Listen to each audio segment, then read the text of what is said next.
certains guerriers ont laissé une empreinte plus profonde dans les sables de l'histoire. Des centurions romains aux redcoats britanniques, cette vidéo révèle les soldats les plus redoutables et craints de différentes époques et cultures. Numéro 1. Les hoplites spartiates de la Grèce antique. Dans la Grèce antique, elle était célèbre pour avoir produit certains des meilleurs soldats que le monde ait jamais connus. Les hoplites spartiates étaient nés dans une société qui vénérait la force et le courage. La vie d'un Spartiate était étroitement liée à l'art de la guerre, les agogées. Le régime rigoureux d'éducation et d'entraînement de Sparte était obligatoire pour tous les hommes spartiates. Cela commençait quand ils n'avaient que 7 ans et se poursuivait jusqu'à 20 ans, les transformant en guerriers disciplinés et endurcis. Cet entraînement n'était pas seulement physique, mais aussi mental, car les jeunes guerriers étaient exposés à des difficultés comme la pénurie de nourriture et les conditions de vie difficiles. Pour leur inculquer la résilience, l'autosuffisance et la dureté, les hoplites spartiates se battaient en formation compacte appelée phalange. Chaque soldat était armé d'une longue lance, d'une épée courte et d'un bouclier rond en bronze. La phalange était pratiquement impénétrable, un mur de bronze en mouvement capable de résister à l'attaque de l'ennemi et ensuite de contre-attaquer avec une force létale. Cette formation de bataille était le cœur de la stratégie militaire spartiate et son efficacité a été prouvée lors de nombreuses batailles.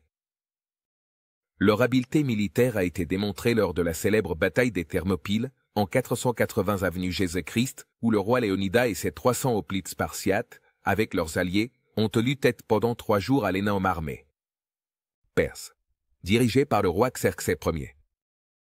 Malgré une infériorité numérique écrasante, la bravoure des Spartiates est devenue un symbole de courage face à des adversités écrasantes. Les hoplites spartiates étaient également célèbres pour leur stricte adhésion au code militaire. La devise spartiate, avec ou sur lui, reflétait son dévouement à la cause. Le bouclier, décisif pour le succès de la phalange, devait être emporté avec le soldat au combat, ou celui-ci devait rentrer chez lui mort dessus.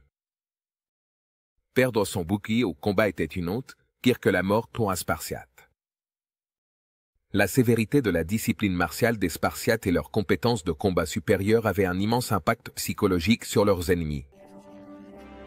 Beaucoup d'adversaires étaient déjà vaincus mentalement avant le choc physique. Le mot Spartiate en est venu à représenter le courage, la discipline et l'habileté militaire. Les hoplites spartiates étaient sans aucun doute parmi les guerriers les plus redoutables de l'histoire. Son impact fut tel qu'il perdure encore aujourd'hui, plus de 2 millénaires plus tard. Après, son nom évoque encore des images de bravoure et de dextérité martiale sans pareil. Numéro 2. Mortels perses. Les Immortels, une force d'élite de l'Empire perse, ont consolidé leur place dans l'histoire comme certains des guerriers les plus redoutés. Connus sous le nom d'Amartaka, en persan ancien, qui signifie immortel, ils formaient l'armée permanente de l'Empire achéménide et servaient de garde personnelle à l'empereur ainsi que d'infanterie clé. En temps de guerre, les Immortels étaient un groupe d'élite composé exactement de 10 hommes à tout moment. Le nombre est resté constant. Lorsqu'un soldat était tué ou grièvement blessé, un autre était immédiatement affecté à son poste. Ainsi, on maintenait l'illusion de l'immortalité. Cet aspect psychologique jouait un rôle dans l'intimidation des ennemis, ce qui était un avantage stratégique en temps de guerre. Soigneusement choisis pour leurs compétences, leur stature physique et leur loyauté, les Immortels ont subi un entraînement rigoureux pour perfectionner leurs capacités. Chaque Immortel était un soldat polyvalent et polyglotte, capable de manier une large gamme d'armes et de monter à cheval. Ce qui les rendait une force mobile et flexible sur le champ de bataille. Les Immortels étaient lourdement armés. Ils manœuvraient une variété d'armes, comme des lances courtes, des épées et des arcs. En plus de leurs capacités offensives, leur défense comprenait des boucliers en osier et des armures en écaille, qui offraient protection et mobilité. Cette large gamme d'armes et d'armures améliorait leur polyvalence et les rendait capables de gérer une variété de situations de combat. L'habileté des Immortels s'est illustrée dans plusieurs conquêtes perses. Ils ont été fondamentaux pour que le roi Cyrus le Grand établisse l'Empire perse, qui est devenu l'un des plus grands empires de l'histoire. les immortels ont joué des rôles importants dans les batailles contre Babylone, la Lydie et les Mazactais, élargissant les frontières de l'Empire. Un des incidents les plus célèbres auxquels ont participé les immortels fut la bataille des Thermopyles, où ils affrontèrent le roi spartiate Léonidas et ses soldats. Les immortels, en nombre et avec une réputation d'invincibilité, n'ont pas gagné la bataille. Cependant, leur lutte féroce contre les Grecs est restée gravée dans l'histoire. Les immortels étaient également importants sous le règne de Darius et de Xerxès. Ils étaient des forces essentielles pour réprimer les rébellions et étaient les guerriers de première ligne lors de l'invasion de la Grèce. Leur déploiement stratégique et leur courage durant ces campagnes militaires ont encore renforcé leur réputation. Au-delà de leurs compétences au combat, les immortels étaient également célèbres pour leur apparence. Ils étaient vêtus d'uniformes éclatants et luxueux, arborant souvent des bijoux et de l'or. Cela démontrait la richesse et le pouvoir de l'Empire perse. Sa tenue était, à la fois, un outil psychologique pour imposer sa richesse et son pouvoir à ses ennemis, et un témoignage de son statut prestigieux au sein de la société perse.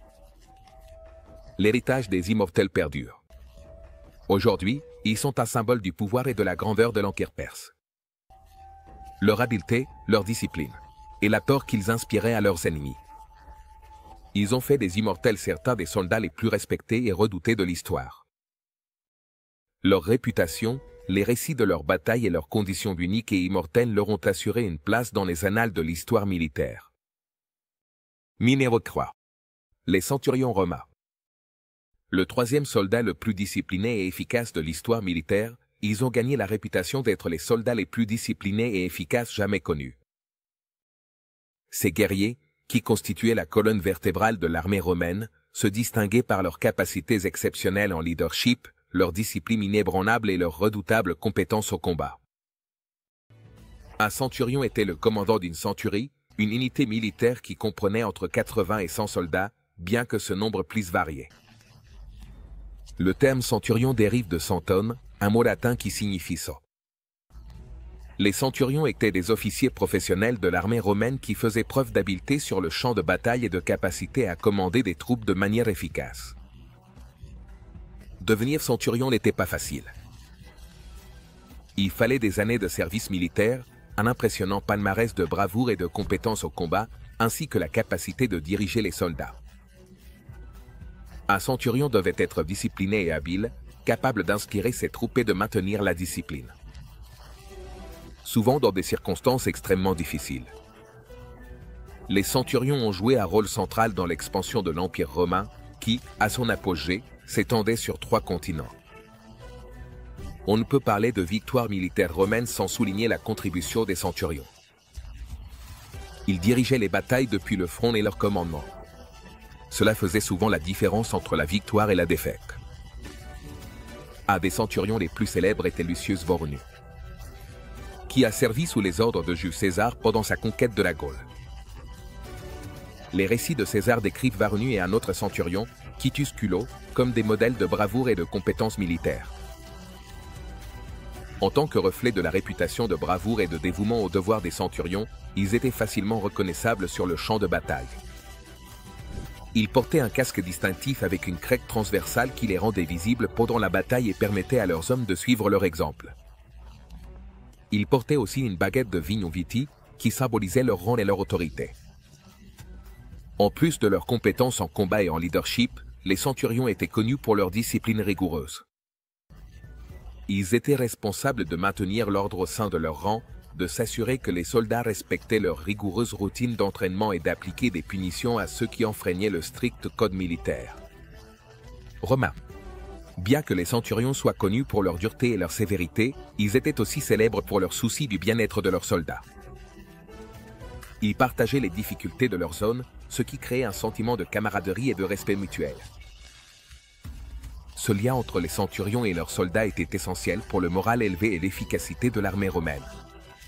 Dans le contexte plus large de l'histoire, les centurions représentaient la force et l'étendue de l'Empire romain.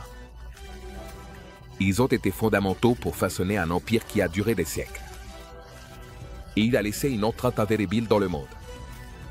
L'héritage des centurions romains en tant que chefs militaires efficaces et guerriers qualifiés perdure aujourd'hui. et il symbolise la puissance militaire qui était fondamentale pour que Rome devienne l'un des empires les plus puissants du monde. Les centurions romains se trouvaient sans aucun doute parmi les soldats les plus redoutés et mortels de l'histoire. Numéro 4. Berserkers, Vikings. Quand il s'agit des guerriers les plus redoutés et mortels de l'histoire, les berserkers vikings occupent sans aucun doute une place de choix. Ces guerriers nordiques légendaires étaient connus pour leur prouesse exceptionnelle au combat et leur force apparemment surhumaine. Et un état unique de transe de combat qui les rendait intrépides et féroces face à l'ennemi. Le terme berserker vient de l'ancien nordique berserker, qui est souvent interprété comme une chemise ou un manteau d'ours. Cela a été attribué à la pratique de ces guerriers de porter des peaux d'ours au combat, symbolisant la force et la fureur de l'animal. Cependant, l'étymologie reste incertaine et certains suggèrent également que le terme pourrait signifier chemise d'ours, impliquant une bataille sans armure. Les berserkers vikings ont été remarquablement décrits dans d'anciennes sagas et dans la poésie skaldique. On pensait qu'ils entraient dans un état frénétique pendant la bataille, connu sous le nom de Berserker Band ou Going Berserker.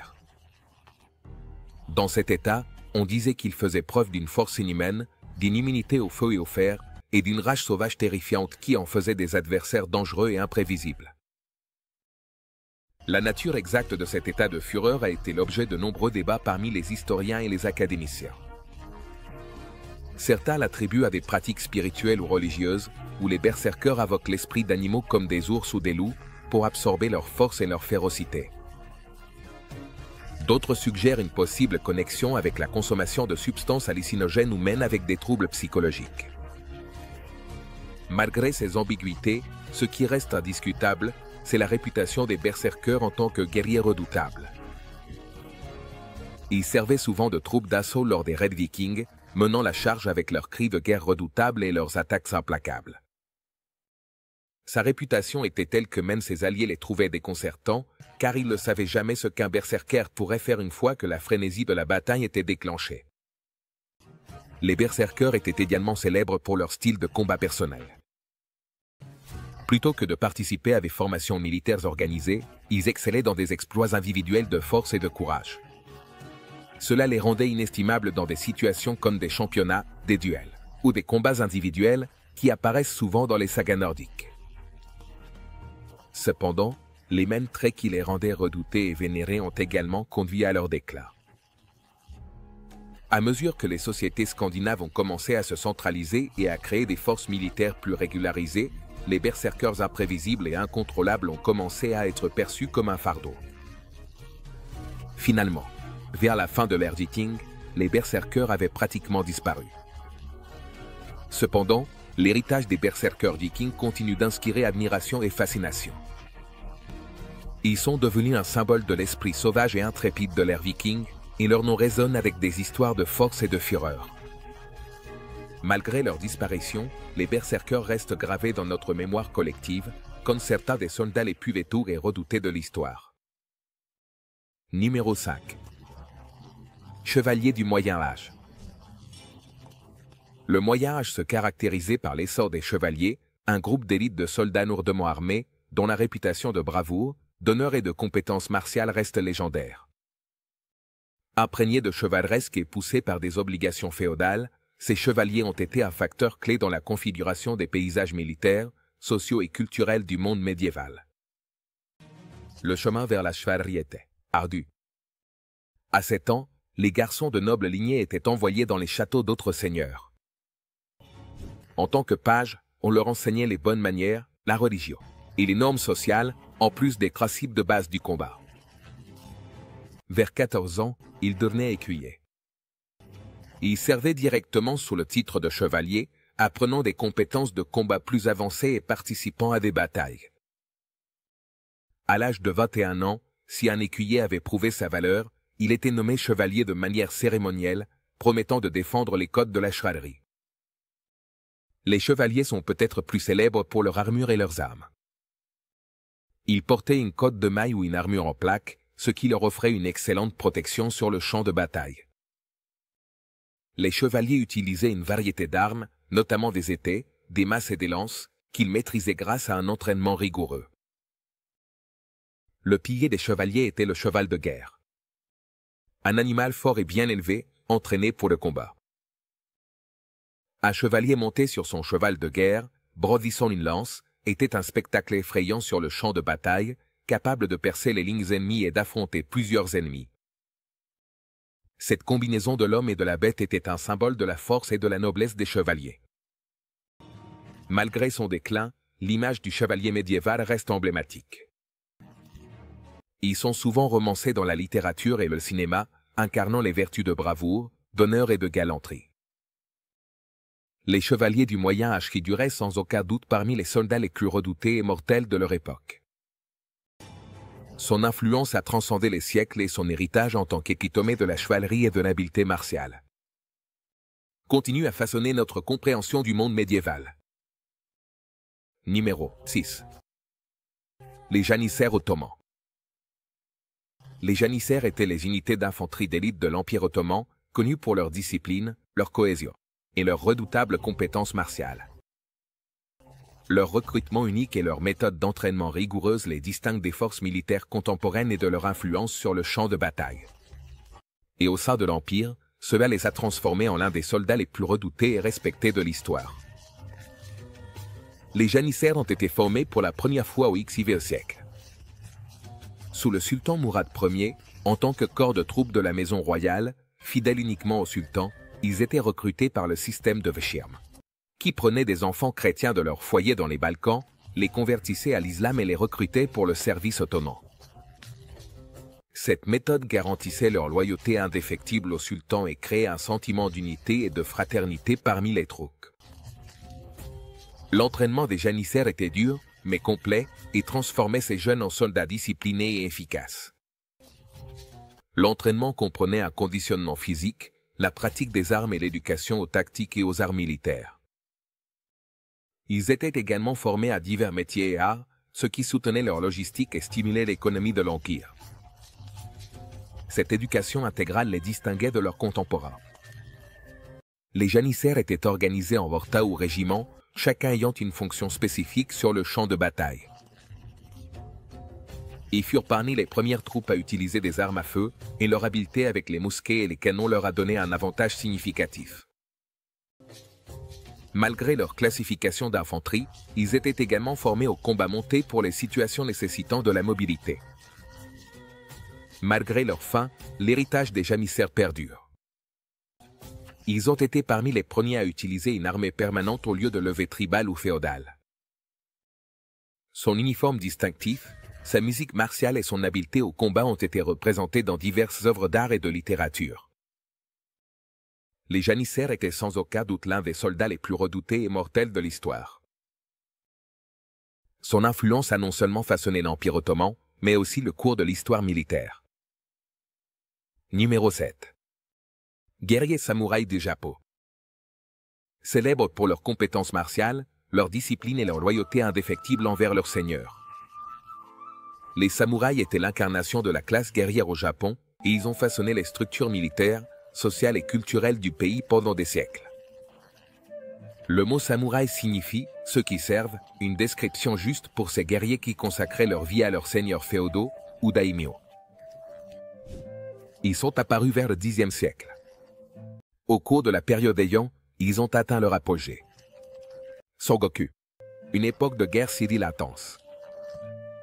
L'entraînement des samouraïs était intense et polyvalent, se concentrant sur les compétences martiales, la stratégie et les aspects moraux et éthiques de la guerre.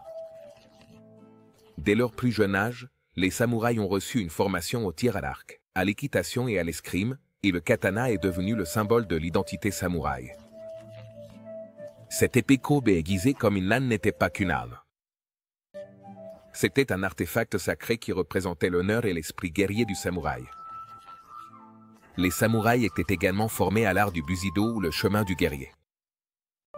Ce code mettait l'accent sur des vertus telles que la loyauté, le courage, l'honneur et l'intégrité personnelle. Le bushido dictait comment un samouraï devait se comporter au combat et dans la vie quotidienne, mettant autant l'accent sur le caractère moral que sur l'habileté martiale. Malgré leur chute, l'héritage des samouraïs est encore profondément ressenti. Il reste un puissant symbole d'honneur, de discipline et d'habileté martiale. Ils incarnent des valeurs profondément ancrées dans la culture japonaise. L'image des guerriers samouraïs continue de captiver le monde et témoigne de leur statut en tant que l'un des soldats les plus respectés, redoutables et craints de l'histoire. Son esprit indomptable continue de résonner à travers les siècles, nous rappelant une époque où l'honneur valait plus que la vie elle-même. Numéro 8. Archer à cheval mongol sous le commandement de Genghis Banda. Gengis Khan, l'un des conquérants les plus légendaires de l'histoire, a dirigé une armée célèbre pour son efficacité létale et ses tactiques innovantes. Au cœur de cette formidable force se trouvaient les archers à cheval mongols. Un groupe de soldats, dont les compétences exceptionnelles en guerre montée ont conduit à la création du plus grand empire terrestre continu de l'histoire. Mais dans une culture nomade centrée sur l'équitation, tous les guerriers mongols étaient des cavaliers. Experts. Les Mongols ont pratiquement grandi en selle et ont appris à monter avant même de pouvoir marcher.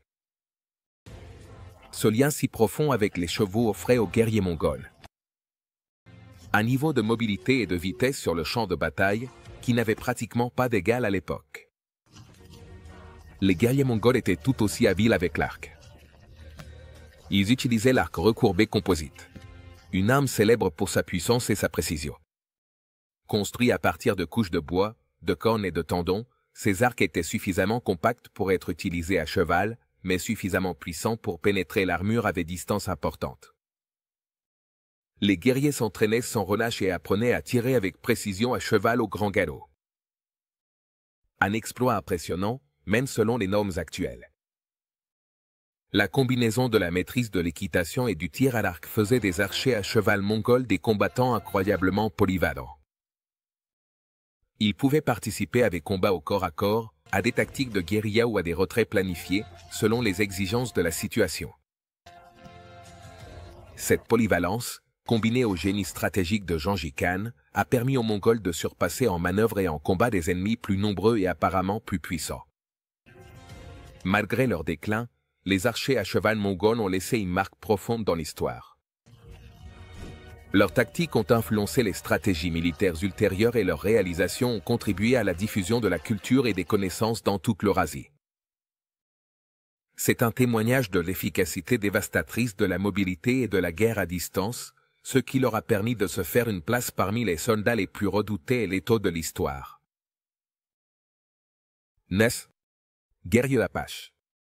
Les tribus Apaches du sud-ouest des États-Unis ont produit certains des guerriers les plus redoutables de l'histoire, vénérés pour leurs compétences en guerre de guérilla, leur résistance et leur ténacité. En vivant dans des environnements arides, les Apaches ont développé une culture guerrière qui valorisait le silence, la ruse et une connaissance intime de leur terre d'origine. La vie des guerriers Apaches commençait dès l'enfance. Alors que l'on enseignait aux enfants à être des chasseurs forts, autonomes et experts, on leur entraînait également à traquer furtivement et à maîtriser des techniques de survie. Ces compétences, combinées à une connaissance approfondie du terrain, ont fait des guerriers Apaches des maîtres en tactique d'attaque éclair et d'embuscade. Ils étaient connus pour attaquer rapidement puis disparaître dans le désert, laissant leurs ennemis désorientés et terrifiés. Les Apaches utilisaient une variété d'armes, notamment des arcs, des lances, des couteaux et plus tard des armes à feu acquises grâce au commerce ou au conflit. Mais peut-être que leur arme la plus importante était leur connaissance du terrain. Ils profitaient de la difficulté du terrain, tendant des embuscades dans des gorges, des canyons utilisant la couverture du désert et des montagnes pour s'approcher sans être vus. Les Apaches étaient aussi des cavaliers célèbres. Ils effectuaient souvent des raids à cheval, ce qui leur permettait de voyager rapidement sur de grandes distances. Ils étaient connus pour leur impressionnante endurance, car ils parcouraient souvent des centaines de kilomètres sans s'arrêter, ce qui renforçait encore leur réputation de guerriers insaisissables et implacables. Une figure notable parmi les guerriers Apaches était Geronimo, connu pour sa résistance courageuse contre l'expansion mexicaine et américaine sur les terres tribales. Geronimo incarnait l'esprit indomptable des Apaches. Les Apaches. Geronimo incarnait l'esprit indomptable des Apaches. Bien qu'ils soient largement en infériorité numérique, leur petit groupe de partisans a réussi à échapper à la capture pendant des années. Leur résistance les a rendus légendaires. Aujourd'hui, Le souvenir des guerriers Apaches est un témoignage de leur résilience face à des adversités écrasantes. Ils continuent d'inspirer l'admiration par leurs incroyables compétences de survie, leur adaptabilité et leur volonté farouche de défendre leur peuple et leur terre. Son histoire nous rappelle avec force que parfois, ce sont les soldats les plus meurtriers et les plus craints qui sont les plus dangereux. Ce ne sont pas ceux qui ont le plus de nombre ou la technologie la plus avancée, mais ceux qui se battent avec une détermination inébranlable pour leur peuple et leur mode de vie. Numéro 10. Les Casaques rouges britanniques. Les emblématiques casques rouges britanniques, auparavant connus sous le nom de réguliers britanniques, faisaient partie des soldats les plus redoutés et efficaces durant les XVIIIe et XIXe siècles. Connus pour leurs uniformes rouges éclatants, leur formation disciplinée et leur puissance de feu redoutable, ces soldats étaient un témoignage de la puissance militaire de l'Empire britannique et jouaient des rôles cruciaux dans des conflits à travers le monde. Les casques rouges ont reçu leur nom de leurs uniformes rouges distinctifs, conçus pour créer une impression visuelle frappante et à augmenter le moral des troupes. Au-delà de leur esthétique, les casques rouges étaient célèbres pour leur entraînement rigoureux, leur discipline et leur utilisation de tactiques, ce qui les distinguait des autres forces militaires contemporaines. L'entraînement des casques rouges mettait l'accent sur la discipline et la cohésion de l'unité. Les soldats étaient entraînés à se déplacer, à tirer et à recharger à l'unisson, maximisant ainsi leur puissance de feu et maintenant leur formation dans le chaos de la bataille. Cette approche disciplinée de la guerre submergeait souvent les ennemis, qui s'appuyaient sur des tactiques moins organisées. L'arme principale des casques rouges était le mousquet à mèche, une arme à feu long qui, bien qu'elle soit relativement imprécise selon les normes actuelles, était létale lorsqu'elle était utilisée en salve par des troupes bien entraînées. L'habileté des casques rouges avec cette arme, combinée à leur formation disciplinée, leur a permis de dominer de nombreux champs de bataille. Ils ont participé à de nombreuses campagnes militaires alors que l'Empire britannique étendait son influence à l'échelle mondiale. Les tuniques rouges étaient une force importante. Pendant la guerre de succession d'Espagne, la guerre de 7 ans et la guerre d'indépendance des États-Unis. Dans ces conflits et d'autres, ils ont démontré leur habileté contre une variété d'adversaires sur différents terrains. Peut-être que la représentation la plus célèbre des casques rouges est celle de la guerre d'indépendance des États-Unis. Bien qu'ils soient souvent décrits comme des oppresseurs dans le folklore américain, on ne peut nier l'habileté et la discipline qui ont fait des Redcoats une force redoutable. Leurs décharges disciplinées et leurs charges à la baïonnette ont brisé de nombreuses lignes ennemies, instillant la peur et le respect chez leurs adversaires. En effet, les casques rouges britanniques méritent leur place parmi les soldats les plus redoutés et létaux de l'histoire. Son impact a transcendé le champ de bataille, façonnant le destin des nations et laissant une empreinte durable dans l'histoire mondiale. Des jungles d'Asie aux plaines d'Amérique du Nord, l'écho de leurs salves disciplinées. Elle résonne encore, un témoignage d'une époque où les soldats de l'Empire britannique ont peint le monde en rouge.